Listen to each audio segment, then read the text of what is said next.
Alô pessoal, sejam todos muito bem-vindos a mais um vídeo do canal Clique Invest. E hoje mais um vídeo de entrevistas, vocês sabem como eu adoro esses vídeos de entrevista, e uma entrevista que vocês vêm me pedindo há muito tempo. Vocês já há bastante tempo me pedem, poxa, Nod, faz um material de FII Infra, faz um material de FII Infra. Recebi mensagens do José Carlos, o Luciano Simão, então, pediu várias vezes, faz vídeo de FII Infra, faz vídeo de FII Infra. Luciano, tá aqui um vídeo de FII Infra, e em vez de começar eu sozinho falando e explicando, nada melhor do que trazer alguém que sabe, que conhece e que está nesse mercado. Então, não tinha ninguém melhor para começar do que o pessoal da Sparta, né?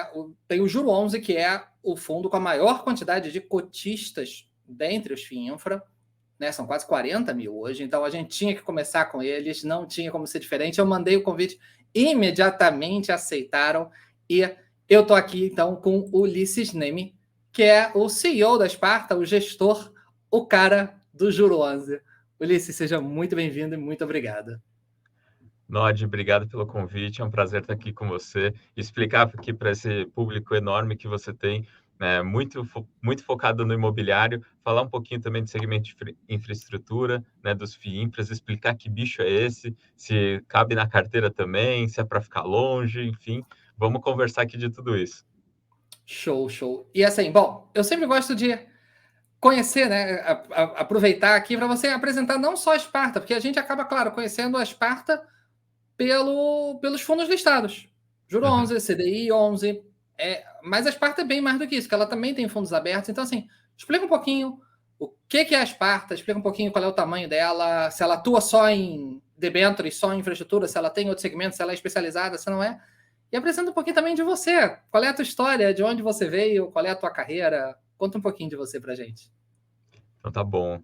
Nod, a Sparta ela é uma gestora que já tem 30 anos de experiência, né? Então a gente já tem bastante tempo de mercado e hoje a gente tem cerca de 10 bilhões, vários fundos abertos, tem fundos para fundos de previdência, tem fundos que são isentos, tem fundos que são listados, né? Tem fundos que são para investidor qualificado, tem fundos que são para fundos de pensão, para seguradoras, para investidores institucionais, né? Então assim, a gente tem uma gama bem grande de estratégias focadas em crédito privado. Então assim, a nossa especialidade é investimento em crédito privado de alta qualidade. Então, o que a gente negocia são os debêntures, as letras financeiras, né, das maiores empresas do país, né? Então, é isso que a gente agrega valor. A gente está sempre monitorando, né, esses ativos para evitar os problemas e para agregar um bom retorno ajustado para o risco para os investidores, né?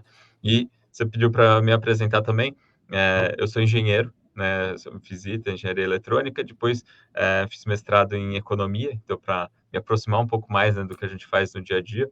E comecei trabalhando num banco espanhol que fica aqui no Brasil, que é grande aqui no Brasil, um bom tempo por lá, tanto na área de fundos e depois na tesouraria do próprio banco, né, na mesa proprietária, que é onde o banco investe, toma risco, né, com o próprio dinheiro. E depois eu vim para, desde 2008, então há mais de 15 anos eu já estou aqui na Sparta, onde hoje eu sou CEO e tenho assim o privilégio de liderar uma equipe enorme, né? Então aqui na Sparta não tem uma pessoa que é o dono das decisões, aqui assim, a gente tem uma equipe super grande, são 34 pessoas hoje trabalhando aqui na Sparta, dentre os quais tem umas 14 pessoas na equipe de gestão de crédito, então assim, uma equipe super robusta para a gente de fato acompanhar todas as carteiras de todos esses fundos que a gente tem e ter certeza que tá tudo sob controle, né? Afinal, uma coisa que a gente sempre ressalta é que a gente investe nossos recursos, né, nesses fundos, né, nos mesmos fundos que os investidores, então a gente está totalmente alinhado com os investidores. Uhum.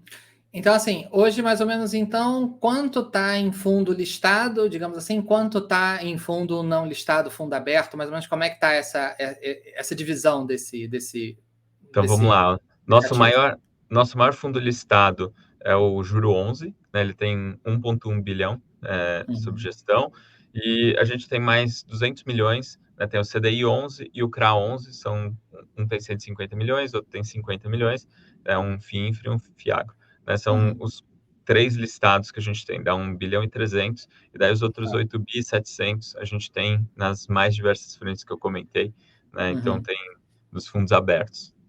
Certo, então o juro 11 é 10%, digamos assim, do total, Mais ou arredondando. menos 10% do total. Legal.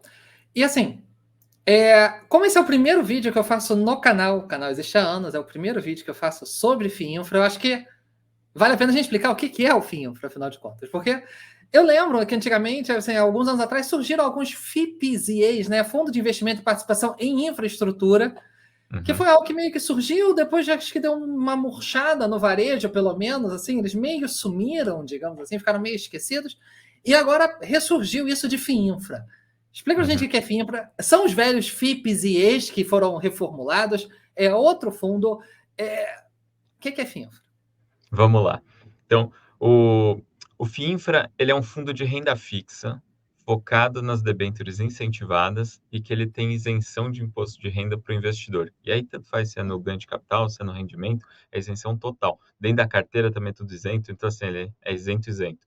Né? E ele, diferente dos FIPEs, né, que são voltados para investidores qualificados, né, o FIP infra, ele pode ser para investidores em geral. Então, hoje, salvo engano, todos os FII infras listados na B3 são 12, todos eles são para investidores em geral. Os FIPEs, eles têm um pouco mais de flexibilidade nos seus regulamentos, né? Então eles podem tomar mais risco. Pode ter um FIPE com uma única debênture dentro de um único emissor, assim, bem concentrado. Pode ter um FIPE com equity, né? Ele compra uma participação societária numa empresa, né? Ou pode ter um FIPE que compra debêntures, né? Títulos de dívida, né? Ou seja, renda fixa, e às vezes que não são nem incentivadas, né? Mas o FIPE é isento, né? Então, assim, o FIPE ele é um instrumento um pouco mais sofisticado, né? E mais voltado para investidor qualificado. O FIINFRA, eu acho que ele é mais democrático, né? Ele é um veículo que ele se apoia em todo o arcabouço de fundos de renda fixa, que é assim, um arcabouço super robusto e super testado, tem mais de 20 anos aí que eles funcionam super bem, disciplinados aí pelas regras da CVM, e no final é isso, eles compram debêntures, então eles não compram ações. Quando a gente está vendo lá a cota do FIINFRA negociado na B3, ele pode até oscilar um pouco, né? Mas a gente sabe que o que tem dentro deles é renda fixa. Uhum. Então, quer dizer, ele é um fundo. Não é que o juro 11 é 100% de renda fixa. Por ser FII Infra, obrigatoriamente ele tem que ser 100% de renda fixa e 100% de debêntures e 100% de debêntures incentivadas. É isso. Os 100% de debêntures e de debêntures incentivadas, isso daí já tem um pouco mais de flexibilidade, mas ele tem que ser 100% de renda fixa, de fato, então não pode ter ações dentro dele. E aí uma coisa interessante é que, ou seja, quando você fala assim, FIINFRA, são todos renda fixa, e daí pode ter perfis diferentes. Então a gente tem o juro 11, que ele é indexado ao IPCA, ele tem um determinado comportamento, a maior parte dos FIINFRAs são indexados ao IPCA, mas a gente também tem o CDI 11, que como o próprio ticker sugere, ele é indexado ao CDI, a gente faz o hedge total, né, que a gente chama. Uhum. E aí ele acompanha aquela previsibilidade, né, aquela consistência que a gente vê nas aplicações pós-fixadas, né? Então tem quem gosta de um, tem quem gosta de outro. Eu invisto nos Uhum. dois. Então, assim, agora vamos falar do juro 11 em si, porque, claro, como você falou, existem 12 fundos listados. Algum dia pode aparecer mais um, mais outro e mais outro, o segmento crescendo. O que é o juro 11 dentro desse arcabouço? Qual é o racional dele? Qual é o diferencial dele? Qual é a especialidade dele, digamos assim? Vamos lá. A gente começou aqui na Esparta com fundos abertos, né? E os fundos abertos, eles têm uma característica, você pode fazer aplicações a qualquer momento ou pedir resgate a qualquer momento. E o gestor tem que estar preparado para isso. O FIINFRA listado, né, então esse fundo listado, ele acaba tendo um perfil um pouco diferente. Ele, para você fazer uma captação, tem que ter uma oferta pública e não tem pedidos de resgate. O investidor, quando ele quer desinvestir, o que ele faz? Ele vende para outra pessoa na B3, né? Então tem a liquidez na bolsa. E aí o que acontece? O gestor ele pode ser muito mais eficiente na sua gestão de risco de liquidez. Ele consegue comprar ativos que às vezes não têm tanta liquidez assim, eles não são tão negociados, mas eles acabam tendo características bastante atrativas, né? Então eu posso tomar mais desse risco porque eu tenho um veículo adequado para isso. Então ele acaba sendo muito mais eficiente. Então foi isso que nos atraiu para o mundo dos fundos listados, que eles poderiam ser mais eficientes. do que os fundos Uhum. abertos. Então, assim, é o que eu digo para os meus amigos. Você quer investir num fundo que é mais eficiente? Pô, os fundos listados de infra são mais eficientes do que os fundos abertos. Ah, mas eles podem ter oscilação na cota um pouco maior. Também é verdade. Então, se você não está confortável com isso, tem os fundos abertos para você. Né? Então, essa costuma ser a diferença. E o Juro 11 a gente pegou assim, juntou essas características para ele ser o fundo mais eficiente que a gente tem aqui na Sparta. Então, ele tem isenção de imposto de renda, ele tem uma característica super legal que é pagar os rendimentos mensalmente, né? Ele faz uma operação que a gente chama de hedge parcial, que é o que é encurtar o prazo médio dos títulos que tem dentro da carteira para não oscilar tanto. Então, isso dá mais previsibilidade, dá mais consistência e às vezes até mais retorno, não conta isso para ninguém, mas às vezes até mais retorno do que os fundos que acabam às vezes tomando mais risco e oscilando um pouco mais. E ao mesmo tempo, a gente também faz muita gestão ativa, né? Isso é uma coisa que aqui na Sparta é um grande diferencial, né? Que a gente compra e vende títulos no mercado primário e secundário, né? Então, assim, desculpa, compra no primário, compra e vende no secundário. Então, o que isso significa? Às vezes tem uma emissão de um título, a gente compra, e mais tarde, de repente, a gente começa a achar que esse título começou a ficar muito caro, ou está com uma relação de retorno sobre risco ruim, que às vezes pode ser porque o título pode ter um problema, a gente está com medo, a gente pode ir lá e pode desinvestir. Né? E ao mesmo tempo, se aparece uma promoção, uma Black Friday no mercado secundário, os títulos estão negociando com bastante desconto, a gente pode ir lá e pode comprar. Então, assim, a gente tem bastante flexibilidade para fazer isso e a gente, historicamente, consegue agregar bastante valor nesse tipo de operação. Então, às vezes, a gente pode comprar uma debênture de 5 anos e dali a 6 meses a gente já pode falar, nesse preço aqui eu vou vender, vou passar para frente isso daqui e vou comprar outra coisa melhor no lugar. Outra coisa que eu acho que tem uma relação de retorno sobre risco melhor. Então, a gente faz bastante isso, é o que a gente chama de gestão ativa. Nessa tua gestão ativa, assim, você tem alguma carteira, uma subcarteira imaginária dentro do fundo, assim, do tipo, não, esse ativo aqui eu tô comprando, mas a minha expectativa realmente é carregá-lo, e eu tenho uma outra carteira virtual, quer dizer assim, na sua cabeça, o seu racional, não, esse aqui eu tô comprando agora porque tá no momento oportunístico, mas quando ele voltar para o preço normal dele, digamos assim, eu já estou comprando mirando a venda e outra eu compro mirando o carrego. Você tem mais ou menos isso na tua cabeça? É uma ótima pergunta, porque isso acontece com muita frequência em fundos, né? Mas da forma como a gente vê, a gente costuma olhar para a carteira como um todo e está acompanhando todos os ativos da carteira. Então, se tem um ativo específico que começou a ficar muito caro, né? Às vezes acontece por várias razões. Né? Às vezes ele começou, sei lá, de repente caiu no gosto ali de uma determinada plataforma, de um determinado banco. A gente fala assim, bom, vou aproveitar aqui e vou vender para eles. Eles estão querendo comprar caro, vou vender. Né? Às vezes, por outro lado, vocês podem estar querendo comprar vender barato, né? E a gente vai comprar. Né? Também tem essas coisas. Então a gente faz bastante disso, mas a gente olha a carteira como um todo. A gente não tem uma divisão dentro da carteira de esses daqui eu vou carregar, esses eu não vou.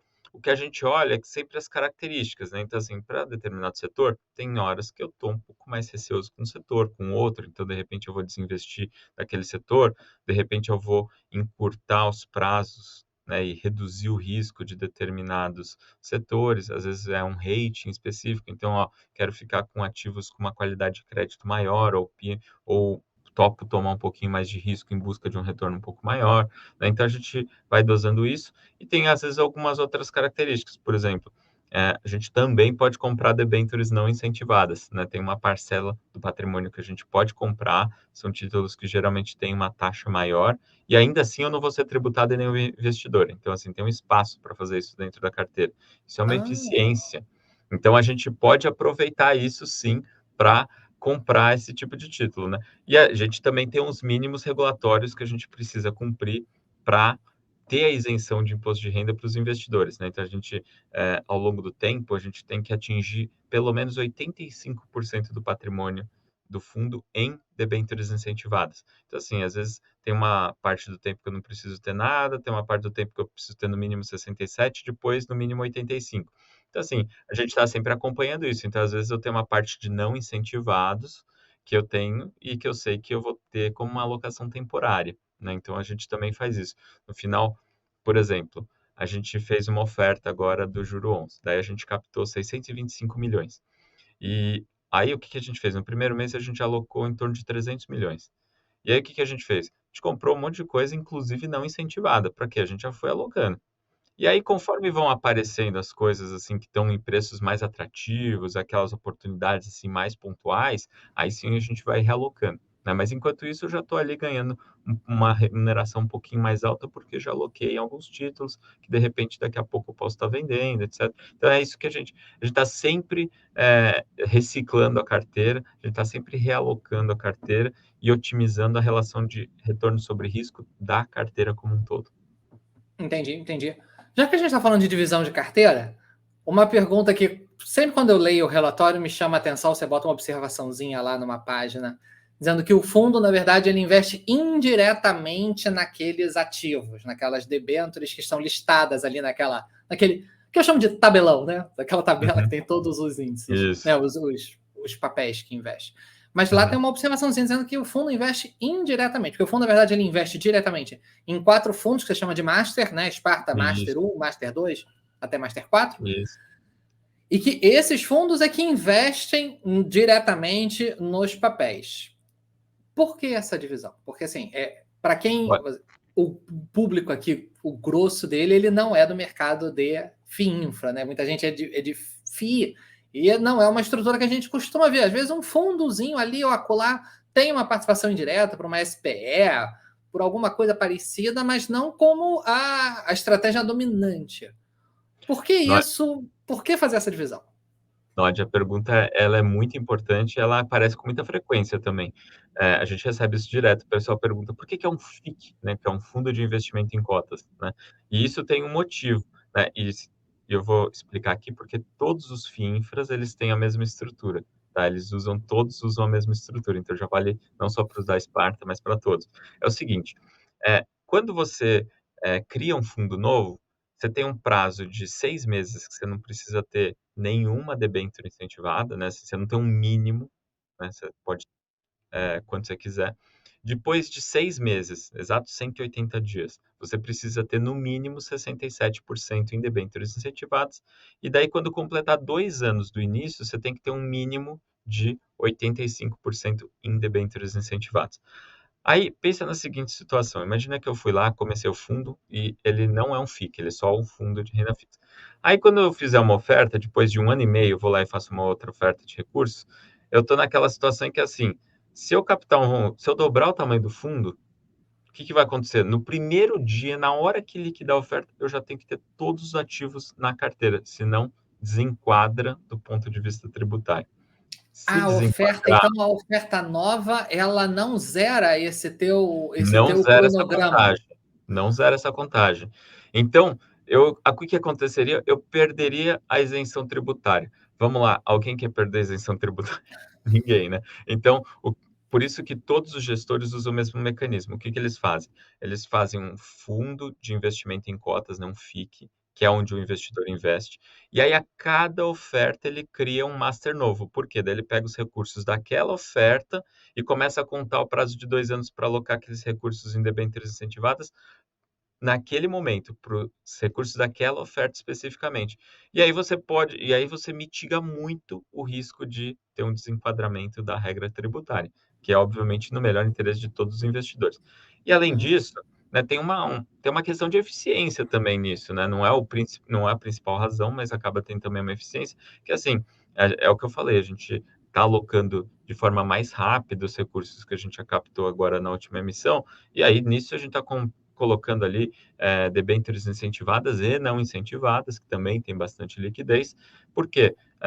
Não paga imposto de renda do mesmo jeito, e as debêntures não incentivadas, elas têm uma remuneração maior. Então, assim, é um momento de fazer um ramp up na posição, né? Então, de fazer uma alocação de uma forma mais ordenada, né? Você aloca logo, não fica aquela situação em que, não, estou esperando a operação liquidar, que daqui a 4 meses talvez saia a aprovação disso, daquilo. Não, é assim, liquidou, a gente aloca e vamos para a próxima. Depois o que a gente vai fazendo é realocando, é reciclando a carteira. No final, a gente tem uma função importante que, assim, a gente está zelando pelo patrimônio dos investidores, né? E a gente está zelando para que eles estejam sempre protegidos. Então, a gente tem que estar sempre reciclando essa carteira, né? Tendo certeza que ela está saudável. Uhum. Então você cria um fundo master a cada oferta, e esse fundo master ele tem o seu cronograma de 6 meses que não tem não precisa ter incentivada nenhuma, 6 meses com tanto, até com 2 anos.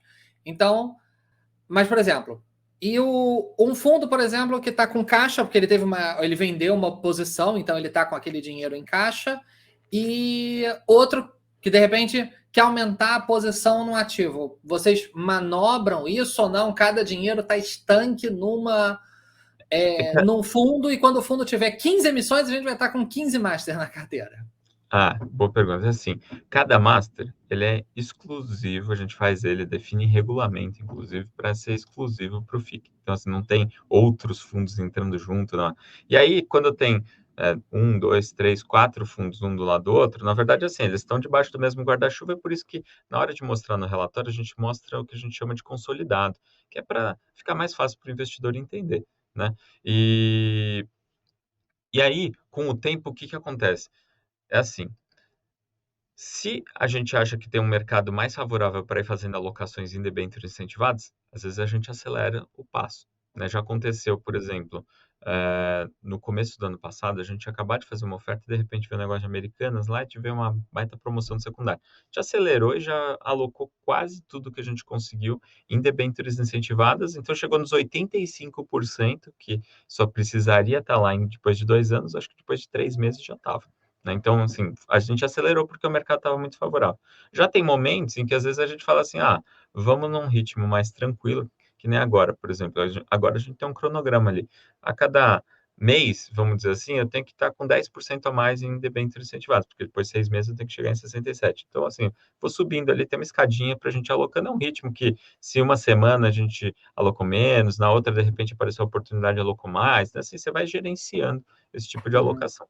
E aí, o que acontece? Depois que a gente chega nos 85%, né, via de regra, o que a gente pode fazer? Como já acabou restrição e no final você já tem eles estão iguais, eventualmente o que você pode fazer? Juntar eles, né? Então, você vai otimizando o custo, porque cada fundo novo, ele tem um custozinho a mais ali, tem que pagar um auditor, tem a taxinha da CVM, tem as coisinhas assim, não são materiais, mas assim, vamos otimizar isso, né? Não precisa ficar um monte de caixinha separado, pagando um monte de custo, gerando uma ineficiência operacional. Então aí a gente vai juntando. É por isso que se você olhar, a gente já teve 5 ofertas do Juro 11 e a gente só tem 4 Masters hoje, porque já teve um que a gente já incorporou lá, naquele primeiro Master que já está na regra dos 85%. Né? Entendi. Agora, bom, então esse Master você falou que ele tem algum custozinho, mas ele não tem custo de taxa de gestão, taxa de administração, nem nada assim para Não, não gerar taxa acumulativa. não, exatamente. Ele já é feito desde o começo para não ter taxa sobre taxa, a gente só cobra na casca que o investidor está acessando diretamente para ficar mais claro, né? Transparência é super Uhum, importante. E aí os custos que acabam tendo é isso, né?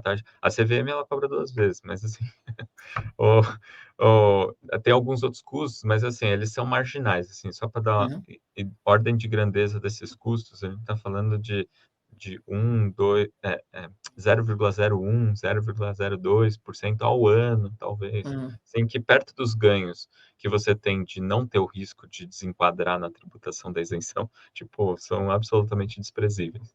uhum. Tem uma questão que sempre que eu penso em infraestrutura, vamos dizer, meio eu tremo assim, me chama a atenção, que é o risco governamental. Por que eu digo Sim. isso?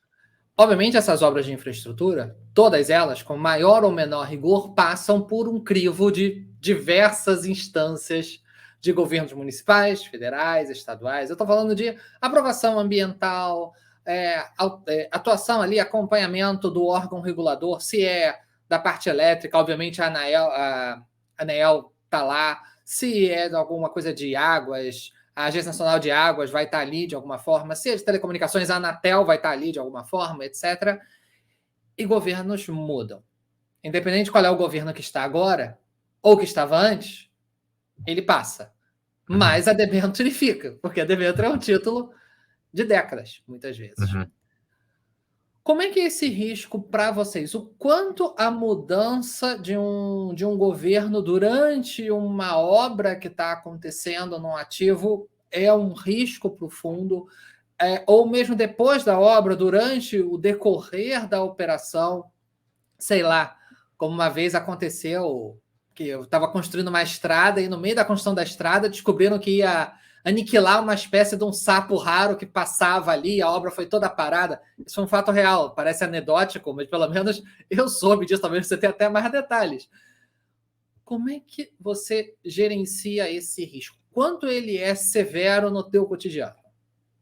Olha, a gente morre de medo disso também. Só que é por isso que a gente evita a maior parte desses riscos, né? A gente tem que saber, e eu acho que isso é uma especialidade nossa, né, dos gestores de crédito e focados em infraestrutura, de conhecer como que é a dinâmica de cada tipo de negócio, para tentar evitar esses tipos de risco onde realmente a gente tem menos controle, né? Então, via de regra, assim, vamos lá. Primeiro, tem regulações e regulações, né? Então, tem agências reguladoras que são mais maduras, que já são mais testadas, mais robustas, e até quando o presidente tentou mudar todas as regras, de certa forma, o setor ele conseguiu se equilibrar e não trouxe prejuízos para os credores, etc., materiais, assim, não teve quebradeiras, etc., que é, por exemplo, o setor elétrico. Então, é um setor, assim, com uma regulação muito madura, é um setor complexo, tem várias frentes diferentes, a parte de geração é uma coisa, transmissão é outra totalmente diferente, e distribuição é outro bicho também.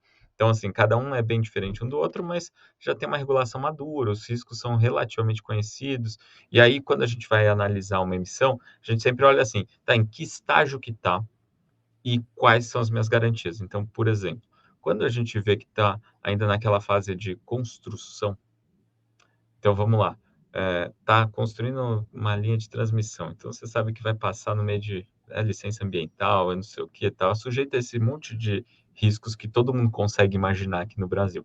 O que que a gente faz? A gente olha e fala assim, tá, mas quem está garantindo isso daqui? Ah, não, é uma empresa de capital aberto que já tem N outras operações funcionando, super saudável do ponto de vista financeiro. Ela está garantindo essa debênture enquanto não tiver totalmente operacional aquela linha de transmissão e tendo atingido por um número de períodos seguidos ali as metas de sustentabilidade financeira que vão me deixar tranquilo.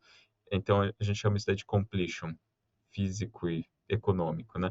Mas assim, enquanto não tiver certinho, aí tem que ter alguém garantindo. Pode ser uma fiança de um banco de primeiríssima linha, pode ser a garantia, às vezes, de uma controladora que é super experiente, tal, tudo isso vai contar a favor. Agora, às vezes vem um negócio que é assim, não, olha, isso daqui, essa linha de transmissão, aqui o pessoal ganhou o leilão, é a primeira que eles vão fazer, tal, e, tipo, beleza, obrigado, tô bem, passar bem, assim, não vai rolar nenhum preço. Tem vezes que é meio que no caminho, que daí a gente tem que avaliar, né? Às vezes tem assim, olha, essa daqui já está completa, a construção já está operando, só, só que assim, às vezes é um emissor menor, às vezes ninguém conhece, talvez uma tese legal, às vezes é um parque eólico, não sei de que jeito ali, talvez ele tenha um pouquinho mais de alavancagem, mas ao mesmo tempo ele tem um tipo de contrato que vai comprar toda a geração dele com uma margem de segurança muito grande, e aí de repente você vai ver, tá, isso daí assim, não é bola preta, mas ao mesmo tempo, vamos lá, qual que é a taxa de retorno que eu tenho? Ela justifica o risco, né? E aí a gente faz toda uma análise de rating, né? Que é uma análise padronizada para entender qual que é o risco de crédito, mapear tudo direitinho. E aí a gente fala assim, ó, para encarar esse tipo de risco tem que ter uma remuneração de pelo menos tanto, né? Tem essa remuneração? Não tem essa remuneração? E aí a gente avalia se é um negócio atrativo ou não é. No limite a gente fala assim, se não for atrativo para o investidor, eu tô fora, assim, meu compromisso é com o investidor, né? Então, acho que isso interessa bastante. E, ao mesmo tempo, eu queria até colocar uma visão um pouco diferente, né? Você colocou, assim, como essas coisas todas de governo sendo um risco, né? E, às vezes, isso daí pode ser um mitigador de risco também, né? E eu acho que essa é uma parte que é especialmente atrativa na parte de infraestrutura, né?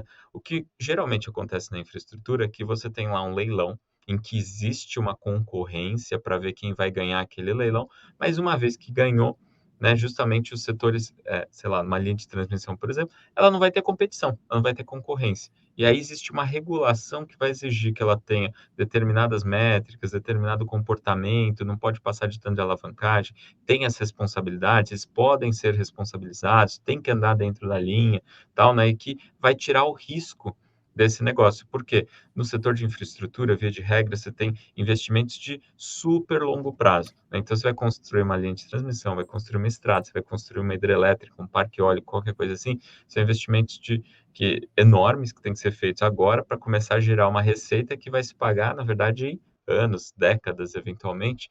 E aí você precisa de uma previsibilidade muito grande. Então, parte do, assim, do interessante que tem na infraestrutura é que os setores têm regulações que ajudam a mitigar o risco, né, desses negócios, dessas operações, para atrair capital de longo prazo, então para atrair os investidores, para daí sim conseguir viabilizar essas obras, né? Então é importante, né, que todos esses setores que têm regulação, que eles mitiguem o risco, que eles mantenham um nível de atendimento e de solidez nas empresas, para você conseguir atrair capital de longo prazo para viabilizar todos esses investimentos e os benefícios que isso traz para a sociedade, né? Então, no final, assim, tem uma ótica de, se por um lado tem algumas coisas que geram medo e a gente tem que ficar atento a isso, por outro, tem vários aspectos em que a regulação ela ajuda a mitigar os riscos, né? E aí, óbvio, né, tem questões interessantes. Você falou até de um ponto que me chamou a atenção, que é real,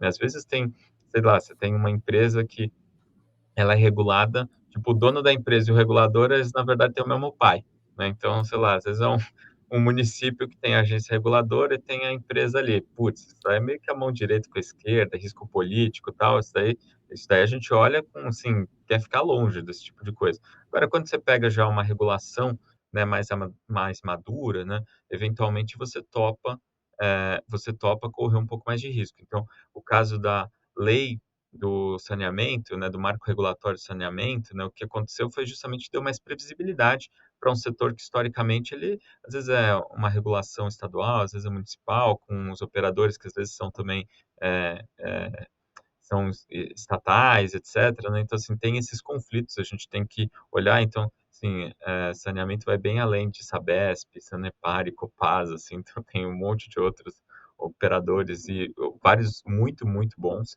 né, que tem por aí, com estruturas de capital robusto, com operações boas, etc., mas que às vezes as pessoas não conhecem, né? E às Uhum. vezes tinha um risco muito grande, agora, eventualmente, esse risco está de uma forma mais mitigada, né? Então, acaba atraindo, de fato, mais investidores. Acho que no final é do interesse de toda a sociedade, dos governos, seja ele de qual ideologia for, de atrair recursos para que tenham investimentos e a gente tenha uma evolução como sociedade, né? Uhum.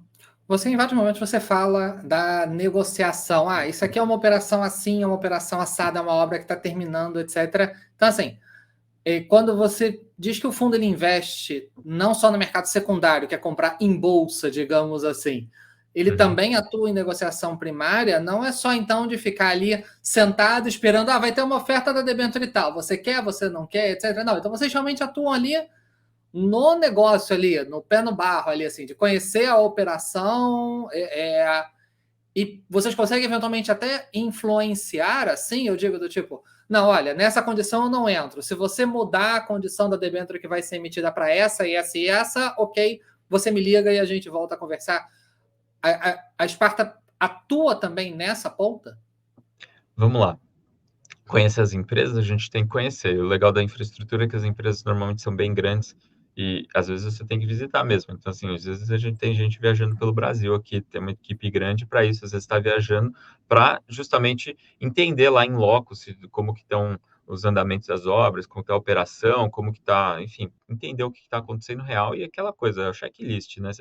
Não é só um PowerPoint, né? A gente tem que ver se na prática parece que realmente aquilo está funcionando ou não, né? E aí você tem muito, assim, tem uma certa previsibilidade, né, nessas operações, né? Então teve um leilão, né? Então você sabe que daqui a um tempo vai ter, provavelmente os vencedores desse leilão vão precisar de dívida, eventualmente eles vão bater lá na porta de um banco público ou de um banco privado e vão querer recursos, né, para investir, né? E aí você já sabe que deve ter uma emissão, né? No caso específico das debêntures incentivadas, para ser uma debênture incentivada, tem que ter tido uma aprovação de que é um projeto considerado prioritário pelo governo, então uma portaria lá que aprova, então assim, não é exatamente surpresa que vai ter isso daí, né? E aí a gente já começa a estudar antes o emissor, normalmente tem uma parte aqui importante que a gente faz de entender como que é a reputação das pessoas envolvidas, qual que é a experiência, né, do que a gente chama da diretoria, né, do corpo técnico, etc. Então tem que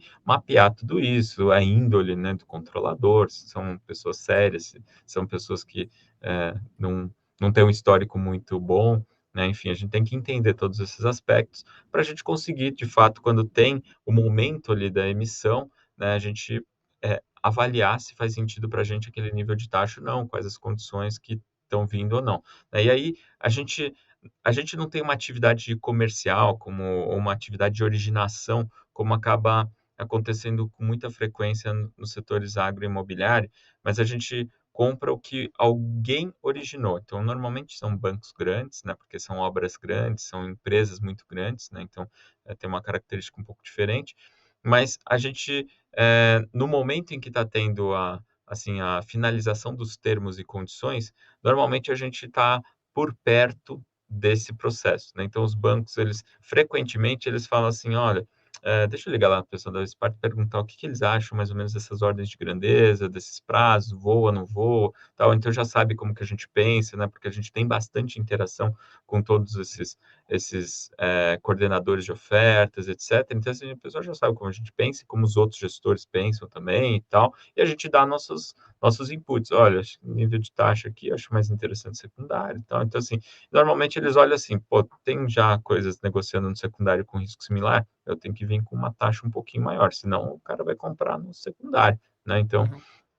isso acontece com bastante frequência. Então, não dá para falar que a gente está participando ativamente, porque a gente não faz isso, mas a gente está dando, sim, nossas opiniões com frequência próxima ali do momento em que vai formar preço, etc. E que, no fim das contas, a gente está falando assim, ó, vamos entrar no leilão, no processo de construção do livro de ofertas ali, né, do book build, a gente também está colocando nossas ordens. Então, tanto eu topo, outro preço eu não estou topando, entendeu? Para a gente, acho que uma coisa que é importante é que, como a gente tem um mandato muito claro que a gente é pró-investidor, se eu não tenho relação comercial com a empresa. Se eu falar para se a empresa vier: "Pô, me ajuda", tal, eu falo: "Cara, desculpa, meu compromisso com o investidor, cara, se estiver fora de preço para o risco que você tem, não vou fazer nada", né. Então, Uhum. se a empresa que tem que convencer a gente a investir, não ao contrário, né.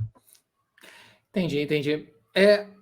Eu ainda quero falar sobre a relação do fundo com os cotistas, distribuição de rendimentos, etc., mas ainda na relação do fundo com as debêntures, com os emissores, com o governo, etc., eu tenho que te perguntar, porque agora há poucos dias, né, já nesse mês de janeiro, já nesse ano de 2024, já veio, né, a lei 14.801, tive que pegar minha colinha aqui, que mudou algumas regras sobre debêntures, imposto de renda.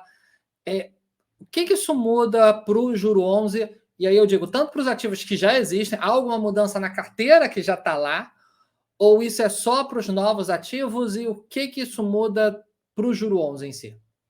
Vamos lá, então, resumindo, né, a gente teve uma lei que foi sancionada semana passada, retrasada, que ela criou a debênture de infraestrutura. E aí o nome, ele é muito parecido e, infelizmente, acho que vai causar confusão com frequência, mas é muito parecido com a debênture incentivada, que também é do setor de infraestrutura. Então, assim, são 2 coisas diferentes, 2 leis diferentes. A debênture incentivada, ela tem um incentivo voltado para o investidor, então o investidor não paga imposto de renda. Essa nova debênture que foi criada, o incentivo é para o emissor, então é para a empresa. Então, assim, ela é tributada normalmente. O que que acontece?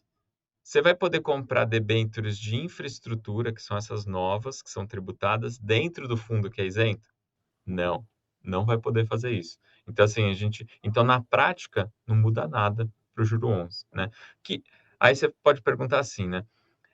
Mas para quem então que são essas debêntures, né? Tipo, na verdade, se a gente pensar nos fundos de previdência, nos fundos, sei lá, todos os fundos que têm de crédito privado no mercado, de renda fixa em geral, se pensar nos fundos de pensão, todos esses investidores, né, eles não compram quase debêntures incentivadas porque eles não se beneficiam, porque assim, ele já compra um título com a taxa menor, mas o investidor dele vai ser tributado de qualquer jeito, então acaba não fazendo muito sentido, né? E aí essas debêntures de infraestrutura são voltadas para esse tipo de investidor. Então, na prática, elas ajudam os fundos de debêntures incentivadas, os FINFRAs? Não. O FINFRA pode, eu falo assim, não pode comprar. Na verdade, não é que não pode comprar, é que provavelmente eles não vão comprar, porque a única tributação que vai ter dentro do FINFRA, assim, se o FINFRA comprar essa debênture de infraestrutura, aí vai ser tributado dentro do FINFRA. Da mesma forma que um fundo imobiliário, quando compra um título público, ele acaba sendo tributado dentro do fundo, né, vai acontecer a Uhum. mesma coisa no FINFRA, né? Então, se na prática os FINFRAs só vão poder comprar debêntures de infraestrutura se tiver aquele super desconto né, e Sim. que justifique, mas provavelmente não vai ser a regra, vai ser mais a exceção, isso. E aí, de resto, assim, as coisas que mudam é muito ali o trâmite da portaria para aprovar se vai mudar isso, vai mudar aquilo, tá. Então, assim, são coisas bem pouco relevantes para o investidor que na prática não muda nada. Tem uma questão que perguntam com frequência assim: "Pô, mas vai parar de ter debênture incentivada?", né. Não, a empresa ela vai poder escolher qual deles ele vai emitir, se ela vai emitir a debênture incentivada ou a debênture de infraestrutura.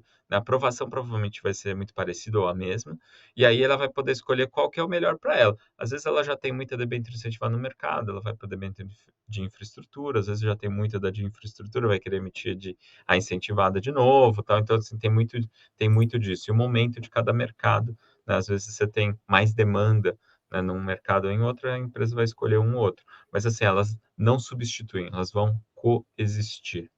Uhum.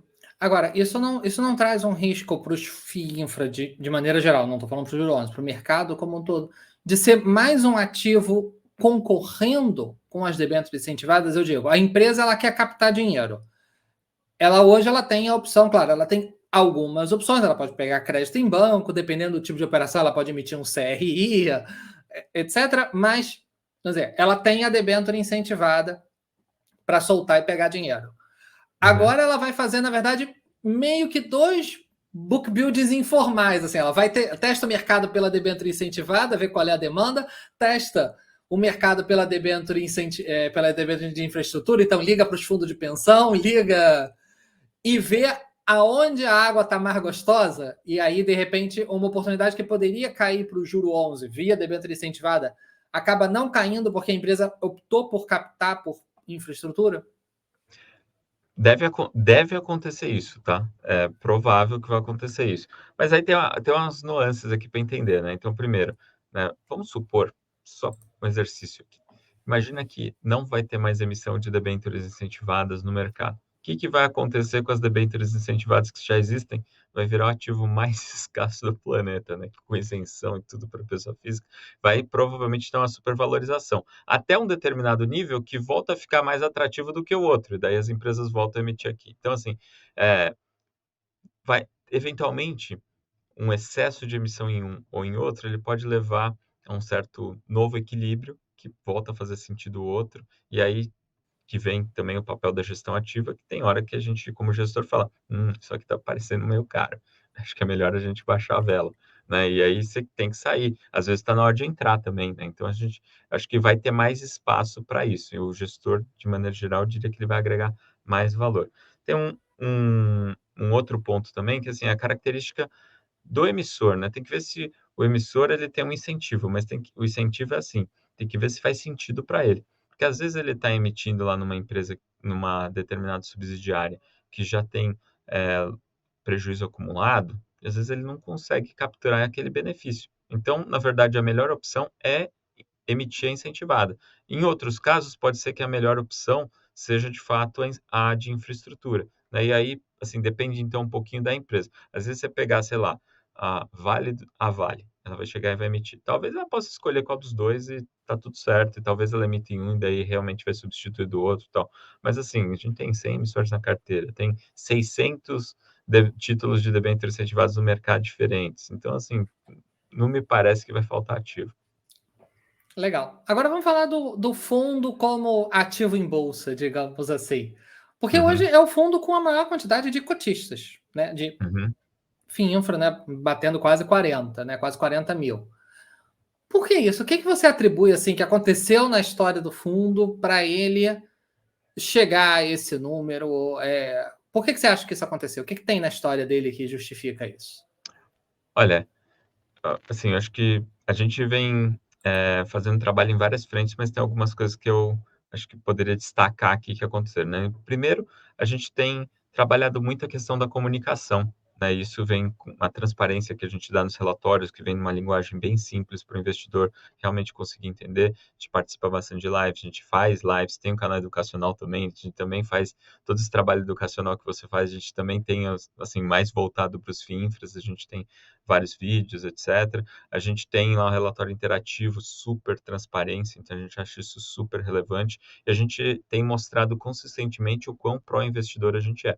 Além disso, acho que também a gente tem um produto que ele chama atenção porque é totalmente isento, tem tido os retornos bons, né, retornos com consistência também, então assim, o histórico também joga bem a favor. Isso não só do nosso fundo, mas acho que do mercado todo, assim, de FIINFRAs, então tem atraído mais investidores, mas realmente ele ainda é um mercado pequeno, né, são 12 fundos listados, 2 são da Sparta, né, o Juro 11 e o CDI 11, né, e isso porque a gente já tinha essa experiência dos fundos abertos, né, então assim, aqui eu acho que tem menos espaço na parte de infraestrutura para quem tem essa operação muito de, eu tenho aqui, eu consigo originar vários tipos de operações menores e vou colocando aos pouquinhos dentro da carteira, e mais para esse perfil de quem já trabalha com bastante escala, quem já acessa todo o mercado, etc., né? Então, no final, 100% das emissões de infraestrutura, elas passam aqui na Sparta, 100%.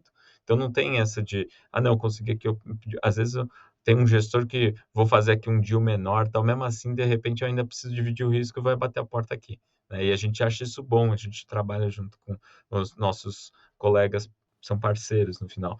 E então a gente também tem isso, né? Então, acho que a parte de infra, ela acaba tendo uma dinâmica um pouquinho diferente do que acaba tendo, por exemplo, o Fiagro e o FII, né, que acho que tem um pouquinho mais dessa granularidade, né? Via de regra, a gente vê pelo tamanho das emissões, via de regra, uma emissão de infraestrutura tem, sei lá, centenas ou bilhão de reais, né, de tamanho que está emitindo, daí você vai comprar uma determinada quantidade, etc., né? Então, acho que Uhum. as características são um pouquinho diferentes. Mas acho que a gente vem pegando muito desse a gente também pegou muito dessa nossa experiência, a gente tem 30 anos de mercado, tem, assim, já tem uma presença bem relevante na parte de crédito há muito tempo, então a gente já sabe o que que é importante dar de transparência, como que lida com os investidores, como que a gente tem que vender o nosso peixe, né, mostrar, né, que a gente está fazendo um trabalho legal. Então, acho que e tem sido bem reconhecido, a gente fica bem feliz com isso. Não só o Juro 11 é o maior número de cotistas, mas acho que mais interessante ainda é que ele é o fundo mais líquido, o FIINFRA mais líquido no mercado. Tem negociado aí nos últimos dias em torno de 4 milhões de reais por dia, então já é um nível de liquidez legal, né, para entrar, sair, é no benefício do investidor, né?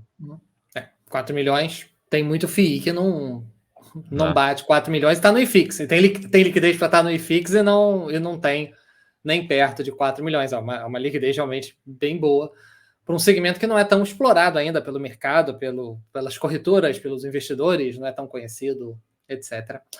E, claro, quem está aqui no canal, 99,99% é gente que investe em fundo imobiliário, acompanha esse mercado, etc. E o fundo passou agora por uma mudança de regulamento, né? Teve uma assembleia agora, né? Uma consulta agora, foi Uhum. aprovada pelos cotistas, regulamento esse que entra em vigor agora, dia 29 de janeiro, e uma coisa chamou a atenção do mercado, principalmente quem vende fundo imobiliário, que é a questão de que o fundo agora pode fazer alavancagem, que é um assunto extremamente polêmico no mundo de fundos imobiliários. Tem gente que gosta, tem gente que odeia. Eu, pessoalmente, sou razoavelmente favorável. Pelo menos a ideia, claro, tem boa alavancagem ruim, como em tudo na vida tem o bom e o ruim, mas eu gosto da ideia de maneira geral. E aí, quando o Juro 11 veio com essa, algumas pessoas que são contra a alavancagem em fundo Sim. imobiliário falaram: opa, o que é isso? O que é isso?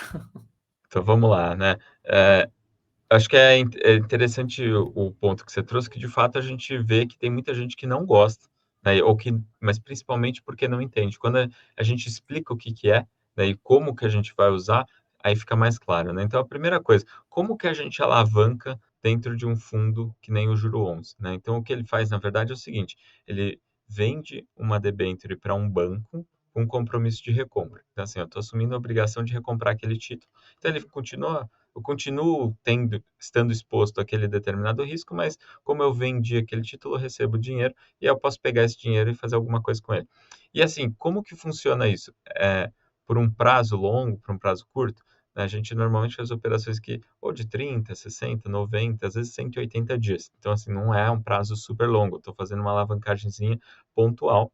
E aí é um custo muito baixo também. Normalmente pago CDI mais 0,6, 0,7, alguma coisa assim ao ano, né? Então, assim, é um custo relativamente baixo, é menos do que a taxa dos debêntures que a gente investe, né? E a gente faz isso de uma forma muito pontual. Então, pega o caso do CDI 11, né? Durante todo o ano passado, o CDI 11 alavancou por um mês, né? Porque a gente viu uma oportunidade no mercado, por acaso eram umas debêntures não incentivadas, que estavam com uma taxa que a gente entendia que era distorcida, sei lá, CDI mais 2 ponto qualquer coisa, que a gente achava que ia negociar menos que CDI mais 2 e ponto qualquer coisa, né? Então, assim, que ia ter um fechamento. E a gente falou, pô, vamos fazer a alocação, mas a gente já está totalmente alocado, vamos fazer um pouquinho mais de alocação. A gente pegou um pouco dessa operação compromissada, fez um pouquinho dessa operação compromissada, montou 120%, né, do PL de posição no total, então, assim, alavancou 20% patrimônio e ganhou ali, acho que chegou perto de 1% o que a gente conseguiu agregar para a cota,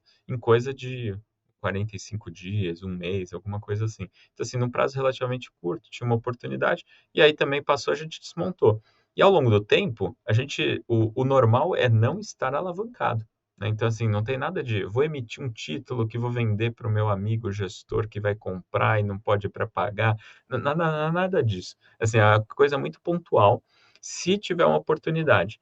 Então, assim, e a gente tem vários modelos de como fazer a alocação, né? Então, por exemplo, por que a gente não alavancou o CDI 11 lá em março, por exemplo, do ano passado, quando estava no vale dos preços das debêntures incentivadas? Porque, na verdade, a gente já estava com a posição grande, não precisava alavancar além disso, né? Aí o que aconteceu depois é que, conforme os preços foram se recuperando, a gente já foi colocando parte dos lucros no bolso, e aí surgiu essa possibilidade de alavancar um pouquinho, e a gente falou, poxa, isso daqui realmente é mais pontual, é outro fator de risco, funciona, aí a gente alavancou, desalavancou, e aí vai. Então, assim, a ideia, eu falei muito do CDI 11 aqui, mas por quê? A ideia é exatamente a mesma dentro do Juro 11. Ele não é um fundo que vai ter alavancagem estrutural, a gente não faz isso em nenhum fundo na Sparta, inclusive, a gente não acredita nisso, mas é muito assim, oportunístico. Apareceu uma oportunidade ali, faz sentido, tem uma relação de retorno sobre risco que a gente acha adequada, né? Operação, nível de alavancagem também, assim, em termos razoáveis, nada de, putz, vou alavancar 2 vezes, 3 vezes, 5 vezes, tem uns gestores que fazem umas coisas meio malucas mesmo. A gente, assim, é um negócio muito mais tranquilo, assim, que a gente tem em mente fazer, quando Uhum. for oportuno. E aí desmonta. O normal é não estar alavancado. E é isso. Então, assim, é mais uma Uhum. flexibilidade. Vocês já fazem alavancagens desse tipo de operação compromissada no CDI 11 que você falou e nos teus fundos abertos, vocês também fazem lá? Já é algo rotineiro para vocês isso? Dependendo do fundo aberto, dependendo do tipo de investidor, do tipo de mandato e do momento, a gente pode alavancar sim. Mas, assim, os fundos abertos, às vezes eu alavanco 10%, né? Então, em vez de estar com caixa de 10%, eu tô, vai, e tá com 90% de posição total no fundo, às vezes está com 110% de posição no fundo, né? Então, assim, às vezes faz uma alavancagem, mas elas não são muito grandes, né? O perfil que a gente tem aqui na Sparta, de maneira geral, ela é relativamente conservador, mas ao mesmo tempo, quando a gente vê a oportunidade, a gente também não quer deixar passar. Então, assim, é realmente para aproveitar alguma distorção que está acontecendo e sempre considerando que, mesmo que tiver errado, que essa distorção aumente, assim, tem o botão de stop, assim, o botão de parada, sem, obviamente, danos estruturais, sem nada disso. Uhum.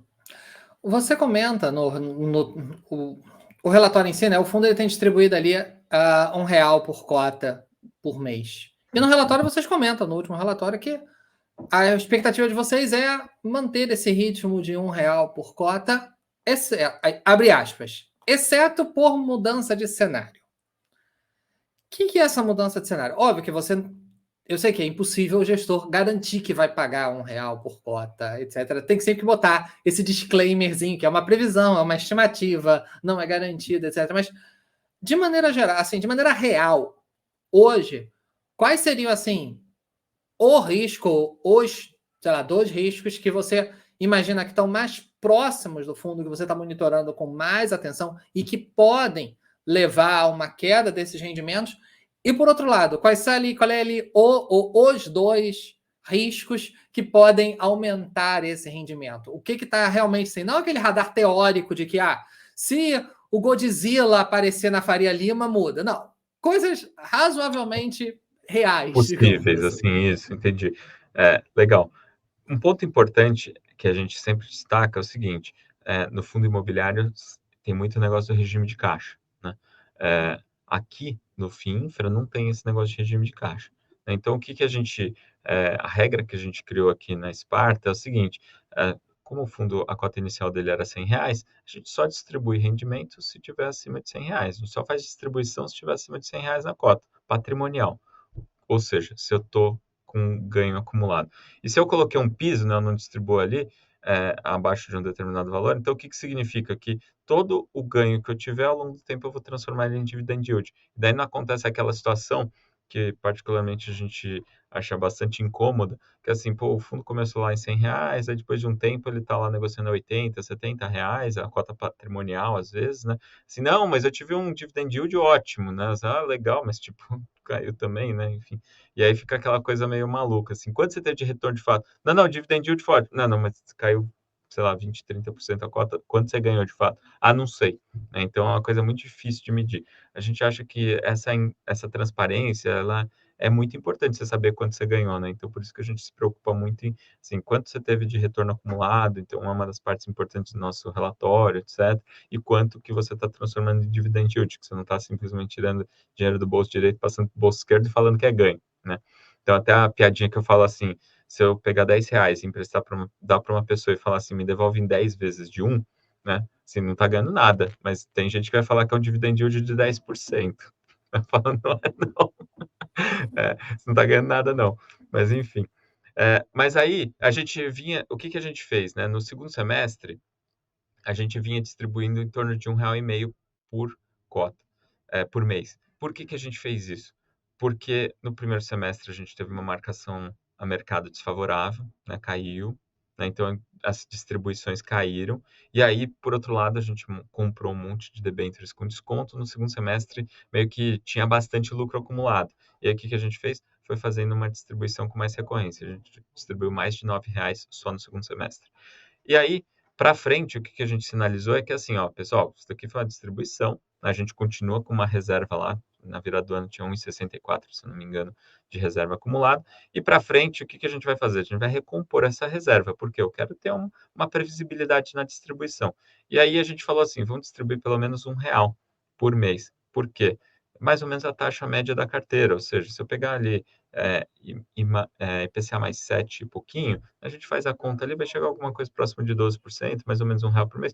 Isso a gente está confortável. Claro que a gente vai buscar mais resultado que isso, mas não, nem todo o resultado a mais está no nosso controle, né? Então, assim, tem uma parte que a gente vai estar fazendo, mas a gente está sujeito ao risco de mercado também.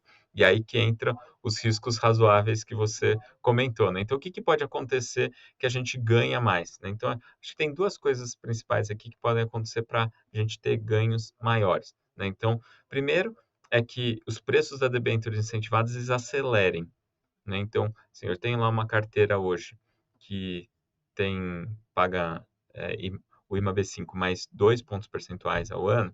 De repente, essa carteira se valoriza muito e eu reconheço parte desses 2 pontos percentuais que eu ganho ao longo do tempo, eu ganho ele de uma forma mais rápida, porque elas se valorizam no secundário. Então, isso é uma compressão de spreads. Eu posso ganhar assim. Outra forma de ganhar é que os títulos públicos se valorizem. Então, vamos pensar assim: eu estou lá indexado em uma B5, né? Então, nos títulos, a referência são os preços dos títulos públicos atrelados ao IPCA, que é o Tesouro Inflação, lá do Tesouro Direto. E aí ele começa a se valorizar muito. Então, hoje ele está lá IPCA mais 5,5, e de repente, daqui a pouco ele está IPCA mais 5, e daí o Brasil deu certo, IPCA mais 4,5, deu muito certo, IPCA mais 4, 3,5. Né? Aí a gente vai antecipar todos os ganhos que teria, então vai ter uma valorização muito expressiva na cota. Nesse caso, a gente vai estar com a reserva muito alta acumulada. O que a gente vai fazer? Distribuir isso para os investidores. Aí pode ser que a gente acelere as distribuições. Né? Já está com a reserva muito grande, então o risco de ficar um mês sem pagar é menor, então a gente vai lá e acelera os pagamentos para os investidores. Por outro lado, pode acontecer o oposto, né? Vamos lá, deu aquele piripaque lá em Brasília, e aí o pessoal começa a tomar as atitudes meio, sei lá, estranhas, ou os investidores começam a se assustar, falam assim, pensando bem, não sei se esse negócio está indo num bom caminho ou não é IPCA mais 5,5, IPCA mais 6, IPCA mais 6,5, IPCA mais 7, de repente vai fazer um acordo com a Argentina, tipo, vai virar tudo um governo só, daí você fala, não, não, para. E aí virou IPCA mais 7, por exemplo. Nesse caso, provavelmente a gente tem uma marcação a mercado negativa na nossa cota por conta dos títulos públicos. Isso pode fazer a cota se desvalorizar e, eventualmente, pode ser relevante a ponto de consumir a reserva que a gente tem. Então, eventualmente, tem que diminuir o pagamento ou, eventualmente, até ficar sem pagamento de rendimentos em um determinado momento, né? Em um determinado mês, alguma coisa assim.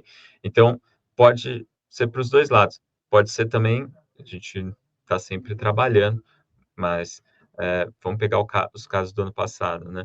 No passado teve 2 casos importantes de crédito no mercado, Americanas e Light, né? Light a gente não tinha, já teve no passado, mas a gente estava desconfortável com a situação da empresa há bastante tempo, já tinha desinvestido, então não tinha na carteira.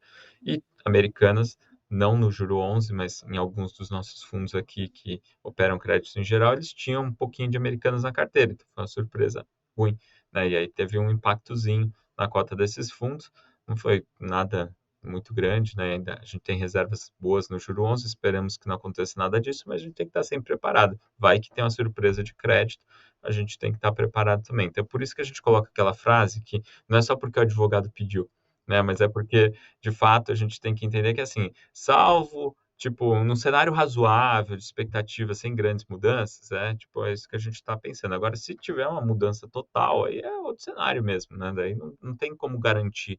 Não é que não é que aqui o cara chega aqui, bate na porta e fala: "Ô, paga mais aí esse mês", tal. Não é assim, tem que ganhar dinheiro para poder pagar, né. Não é que a gente escolhe quanto a gente quer Claro. pagar, porque a gente escolhe quanto que vai dar, né. Não, a gente só distribui se tiver lucro, então se não tiver lucro, não vai distribuir.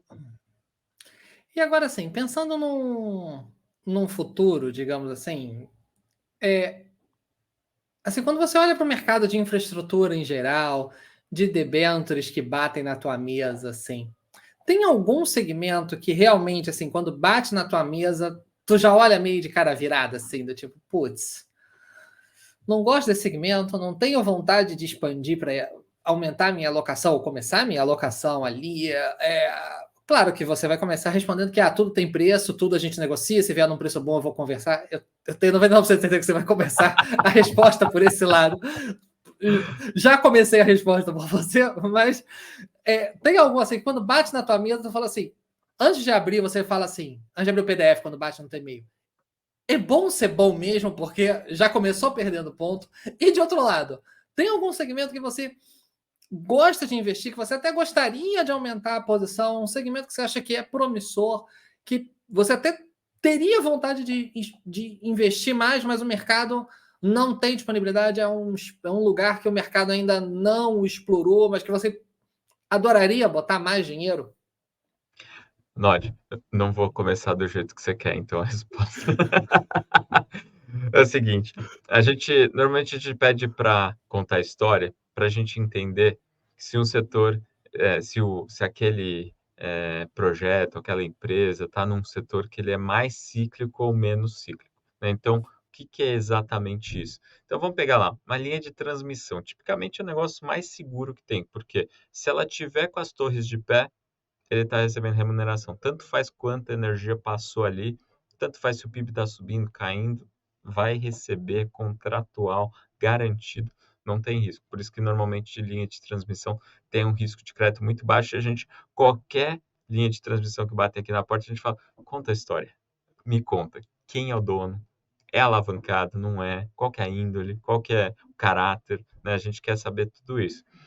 Agora, muitas vezes a gente declina as linhas de transmissão, por causa da questão do preço, né. A gente adoraria ter mais. A gente comprou um monte em fevereiro e março do ano passado, comprou muita, muita, muita linha de transmissão com muito desconto. Só que a gente já vendeu quase tudo, porque nos preços atuais a gente acha que tem coisas mais interessantes para alocar, né. Então, isso é o que a gente gosta. Gostaria de ter mais linha de transmissão, mas os preços, infelizmente, eh, não são convidativos, ou quando os preços são convidativos, às vezes é porque, na verdade, tem muito risco, daí a gente também não quer, né. Então, sabe aquele risco que você tinha falado ambiental, que vai cruzar uma aldeia indígena, não sei das quantas? Não, obrigado. né? Isso a gente não quer. Então, tem que tomar cuidado com isso. E aí a gente olha realmente setores que são mais cíclicos. O que que é mais cíclico? Vamos, só para dar um exemplo aqui, pega uma estrada, ele é mais cíclico do que um setor de transmissão. Porque se tiver uma queda no PIB, eventualmente o tráfego na estrada também diminui. Então, daí diminui a arrecadação, diminui a receita deles, diminui a capacidade de pagamento, né? Então, piora um pouquinho a qualidade de crédito. Às vezes, um aeroporto, né, pode ser um setor que, sim, tem que contar uma história. Pô, mas tem de fato um tráfego? Tem um histórico, né, de operação desse aeroporto? Ah, não, mas vai ser ótimo. Não, obrigado.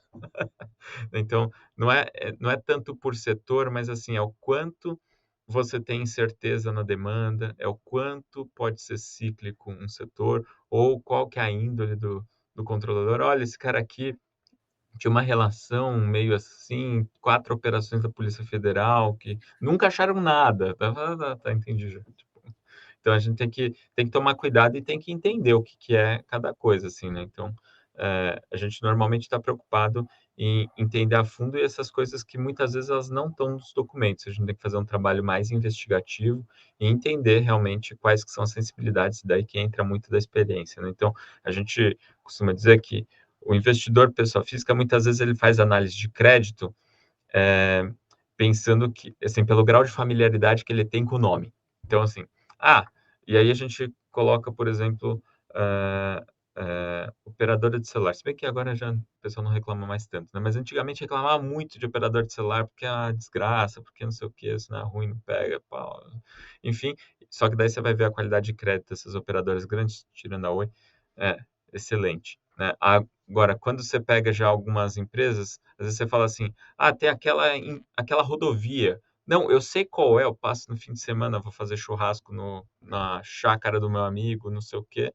E aí, de repente, tá lá falando, eu passo sempre nela. Não, tá um tapete, né? Só que assim, o tapete não significa que tá com a receita boa, nem nada disso.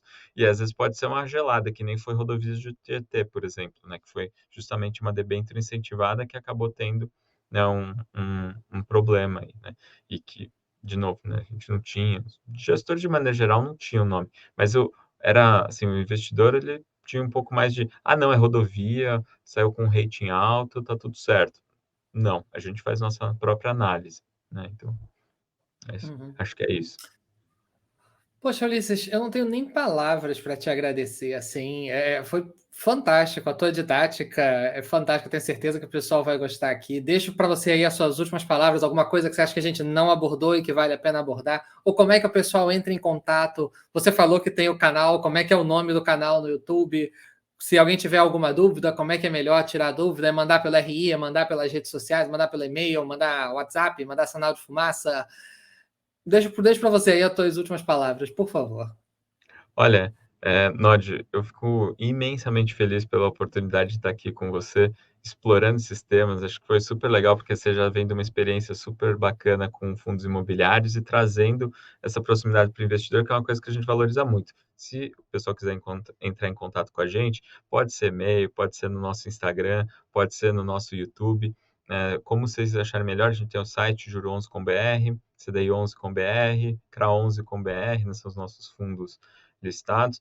E acho que um ponto legal para a gente, só para eu fechar aqui com uma provocação também, e que eu acho que é especialmente válida aqui para a nossa audiência desse vídeo, que é o seguinte: a gente me pergunta se assim, Ulisses, mas o que, que é melhor?